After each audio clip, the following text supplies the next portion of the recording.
प्रिय विद्यार्थियों, जय हिंद। आशा है कि आप सकुशल होंगे।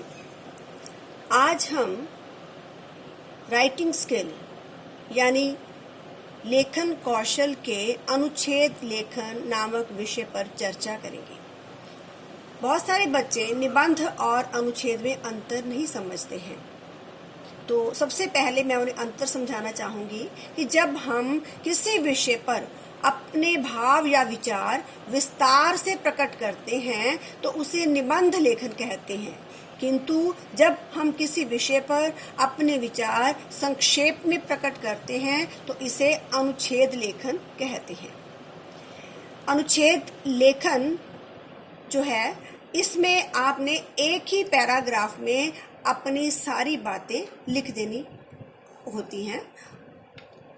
तो छात्रों, आपस में एक दूसरे से संबंधित वाक्यों का एक ऐसा समूह जिसमें किसी बड़े विषय के एक भाग या उपभाग का वर्णन किया जाता है उसे अनुच्छेद कहते हैं। यानी इसमें हमें संक्षिप्त में लिखना है, संक्षेप में लिखना है, थोड़े अक्षरों में अपनी बात को कहना है।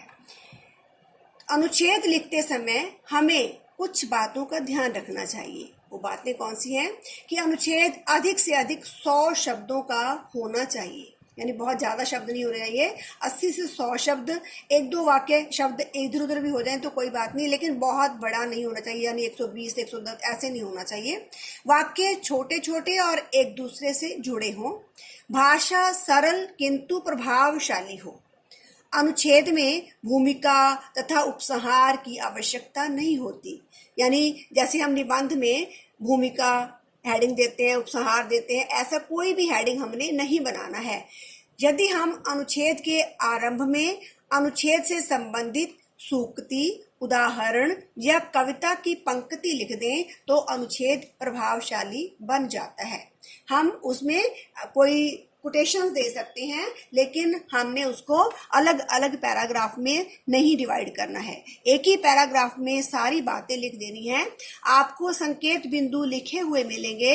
आपने उन संकेत बिंदुओं को मन में रखना है कि हमने ये बातें इस अनुच्छेद में वर्णित करनी है। उसके हेडिंग नहीं बनाने, सिर्फ एक ऊपर वाला जो मेन हेडिंग है, जो टाइटल है, वो आपने लिखना है। उसके बाद एक ही पैराग्राफ में अपनी सारी बातें इंक्लूड कर देनी है। मैं आपको एक उदाहरण दिखा रही हूँ कि आपने कैसे लिखना है, तो आप अपनी कॉपी में इसे जरूर लिखिएगा। चाहे आप उसके नियम मत लिखना, इनको समझने के लिए छोड़ दो, लेकिन अनुच्छेद को आप अवश्य लिखेंगे और मिलते जुलते अनुच्छेद लिखने की कोशिश करेंगे।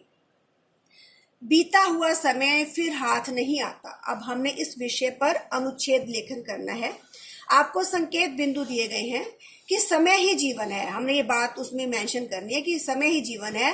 समय का सदुपयोग करना चाहिए, इसके दुरुपयोग से हानि होती है। और फिर महापुरुषों का उदाहरण भी आप दे सकते हैं।